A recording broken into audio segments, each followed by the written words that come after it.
Taurus. Welcome to your mid-February reading, but more importantly, your Year of the Tiger 2022 overview. So we'll focus from now until next February and what the major themes of the year are. For you, the most important piece of information here being that the North Node has moved into your sign. What that means is that over the past month or so, you may have been really thinking about the past, but not so much in terms of nostalgia, but more of how the scars look that were left on you, what those scars mean. And it's as you look at those woundings and have been contemplating those woundings that you may have figured out that your accomplishments in the present moment, your success, is directly related to those scars and to those woundings. You may also realize that your ability to start yourself up, to put yourself on the top, it's directly related to that pain in a way that's, let me explain. There are things that were not possible for you before. Not because the depth of character wasn't there or the strength wasn't there. Pain teaches us such an interesting lesson. It hurts so bad, and yet the other side of that coin is that you really do learn how strong you are. Until the limits of something have been pushed, it's hard to know where the lines and the boundaries are. But once you've been pushed to a great depth, perhaps down into a feeling that you don't think that you'll ever get on top of again, and to come back from that, sure, for a while, it holds you under. Even when you're done with it, even when you've won, even when you're out of the situation, it has an emotional grip. But with time, all wounds seem to somehow morph into insight. And here you are. The North Node has moved into your sign, and your first card for your Year of the Tiger reading is the Empress. Now, you and I both know that this is a card that is very much so associated with the earth signs, but especially you. There's a need here, the Empress says, to take care of oneself. To take care of oneself to a luxurious degree, way before you take care of anybody else. I think this is a natural progression once you have crossed this threshold of understanding about your wounding. Once you love your wounds and you love the things that caused you the pain, that left you the scars, once you love it because you understand that your current success, strength, beauty, stature is directly related, it may have made you who you are. And you absorb this in the most positive way, and you decide in February that you are going to level up. Everything is going to be better, bigger, more expensive, more successful, more ambitious. You know exactly how you want it to be. You have all the details figured out.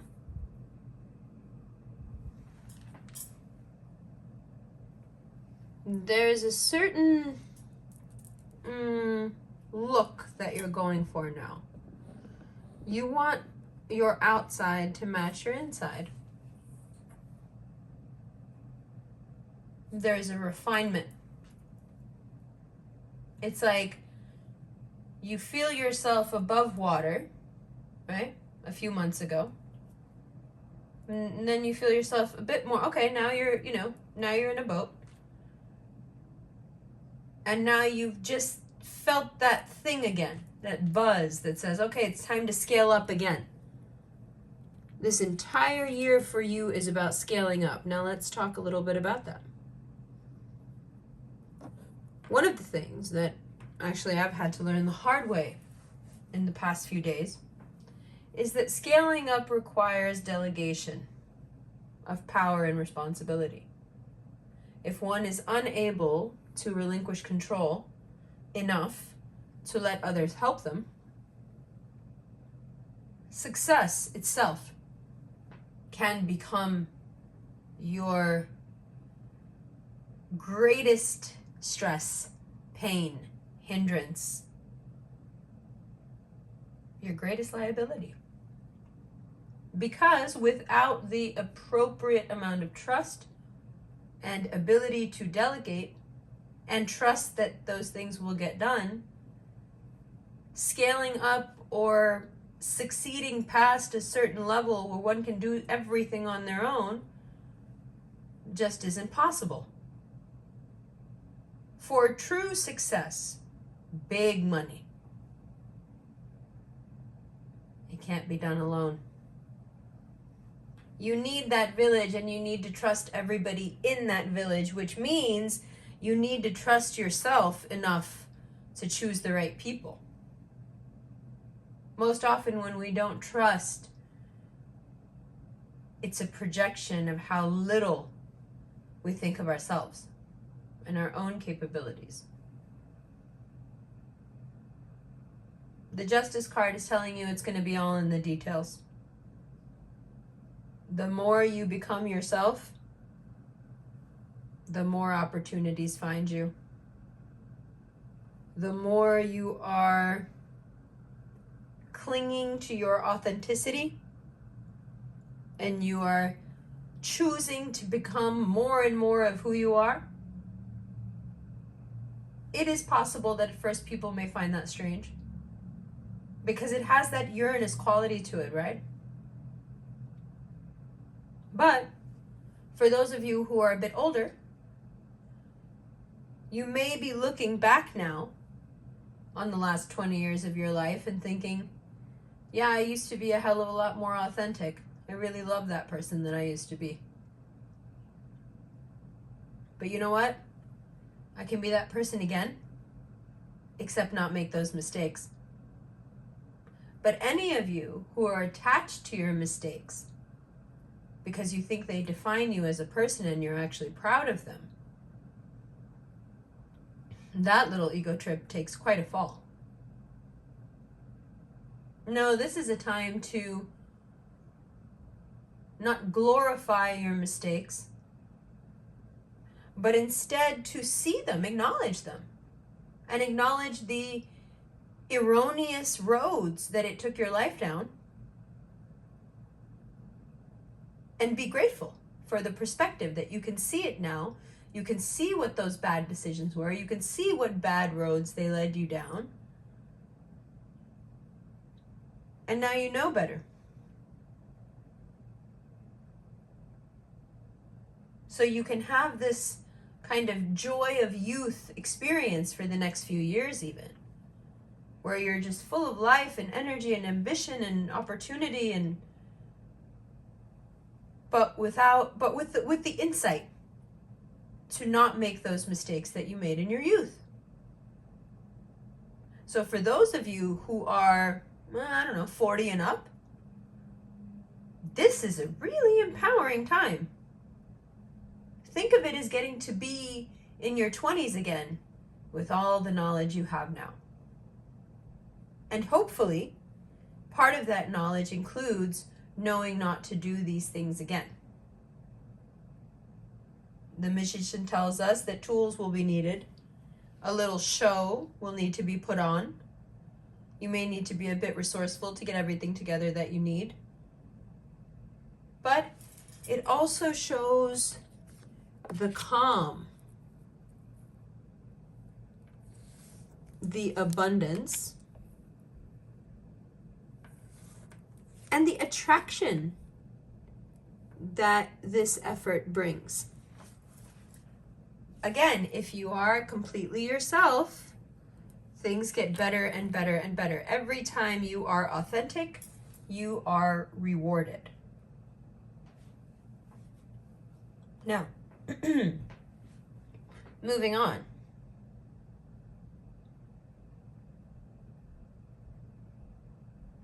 It's very easy for others right now to see you in a very positive light to the point where they can't help but be jealous of you. Envy is just so strong around you right now because, let's face it, I think there are a lot of people who didn't think you'd make it to where you've made it to so far. And for a while they were dumbfounded, and now they've moved from, sorry about that, from shock to envy. And in some cases, righteous indignation, my favorite.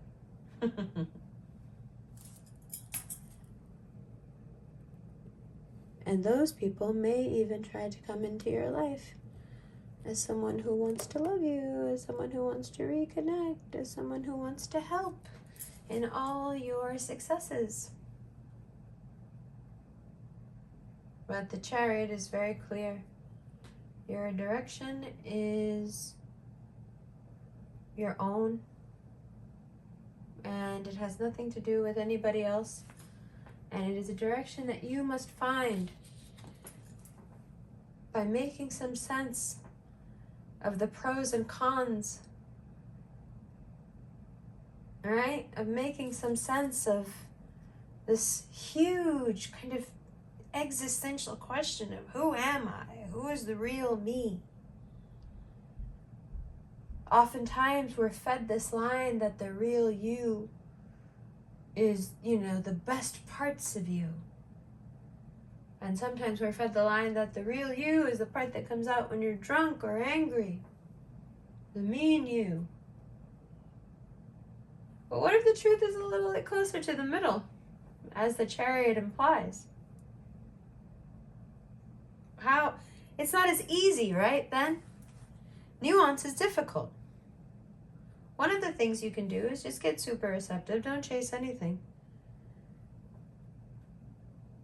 This thing that you do where as soon as you start to feel valued, you feel like you have to do even more to keep earning that treatment. And then that starts to make you look like you want to do all the work in the relationship, and then the other person gets turned off. Right?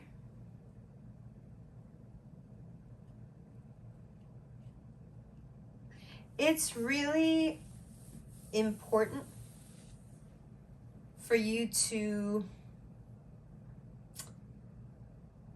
not look to anybody else right now. That's also what the Chariot is about. I was trying to find a way to say it. It's like you have to put blinders on and just move towards what you want.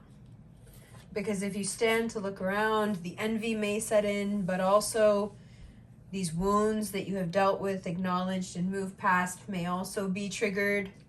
But also, the best way to be your authentic self is to have those blinders on, right? So you can have some time to yourself, learn to, or just think for yourself.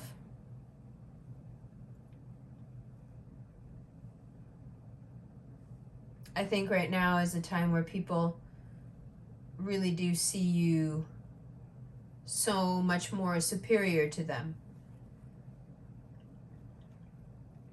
In some cases, that makes things very exciting, very flattering, and in others, very scary, because people seem to resent that which they think themselves is better than them, or bigger than them, or more than them.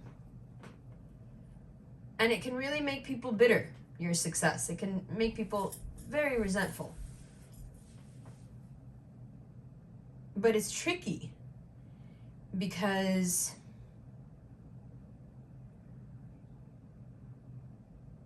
they're only this way. It's not even that you have more than them or you're successful. They're only this way because it's you. They want to feel better than someone. Right? It's hard to make yourself feel good about where you are if someone that you put down is doing better than you. Right? Hi Taurus, we are back. It is morning. There's a little bit of construction going on, but I think I found a bit of a window with some silence. I've been waiting. So let's continue.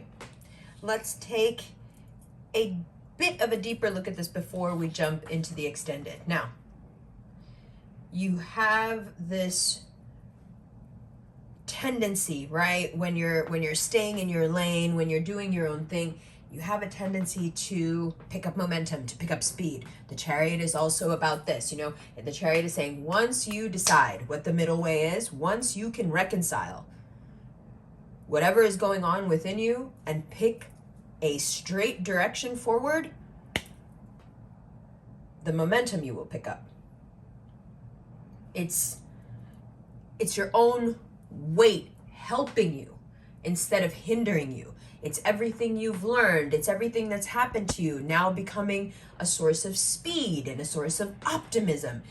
It's taking everything that may have weighed you down, and for some of us, not to be hyperbolic, but over 20 years of stuff that may have seemed like the bad things that happened in your life.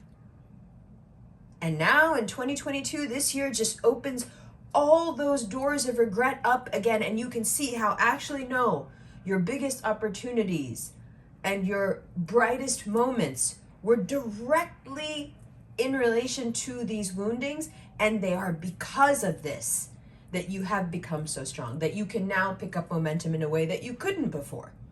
But the only thing you must not do is use this momentum to chase.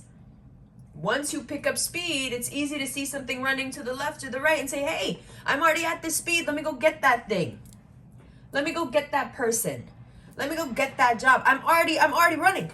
I'm already fast. Usually I'm slow. Usually I'm plodding. Usually I'm methodical, but I'm fast right now. This thing is moving fast. I'm at the same speed. All I have to do is change direction a little bit. Zoom. And I can go get that thing. Don't do that. Understand something. The speed you pick up, the momentum you have right now is based on your tunnel vision. It's based on you narrowing in on something and saying, this is the direction. As soon as you look to the left and the right and you start to modify your trajectory, you're going to lose that momentum. To find it and build it back up again and get going again will take a long time. When do you start to find that direction? Now let's talk about February. When does that start to happen? In about 4 or 5 days. In about 4 or 5 days, you start to feel like, yeah, this is, okay. Right now it's all muck and murky, and some of you may even feel like, what are you talking about? 7 of Wands. I am the complete opposite. I am drowning. That's okay. You're about to come right up to that first card. That Empress energy is about to hit you. And remember, that Empress energy is about, it's the sign that you wait for that says you need to focus on building up you. You need to care more about your comfort, your health, your beauty, your abundance. Right? It's the opposite of the pick me girl. The complete opposite. It's saying it is time for you to become so much yourself that you become the complete opposite of the pick me girl. You don't care who picks you, but everybody wants you. And that brings us right back around to that question of envy. Who's not going to envy you then? Let's just look at it objectively. Who's not going to envy you where your year is starting off with an energy of total abundance? So money, wealth, winning, wins, contracts, compromises. Legally, you start to win again. So if legally things have been murky, that starts to clear up. All these new tools are appearing. You're also being told by the Magician card that, you need to rev up a little bit. You need to add some more tools to this table too. So there's a little bit of a fire under you as well. But all this does, all this activity, all this hustle, all it does is make you finally relax inside. It settles you. Okay, I got it. I'm not scared anymore. I know where this is going. I see the direction. And I follow it with my heart. My heart is in this. I'm happy about this. I want to do this. You think the North Node is just going to let you do what you don't want to do? You think it's going to let you betray your heart? It's not. It's not. Now you have to. You have to commit to it. Now you have to become more and more authentically yourself. And these are the steps. But this is the most important step right there. A direction forward with blinders on.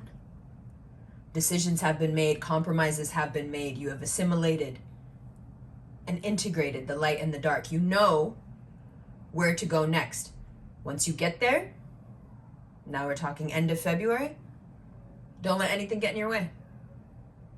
Don't look around. Don't look side to side. Right? We go back to the I Ching again. Sometimes you can't look to the left and the right. You just got to pull your cart, keep your head down, and do what you're supposed to do. Good? Good. Love you. I'll see you in the extended.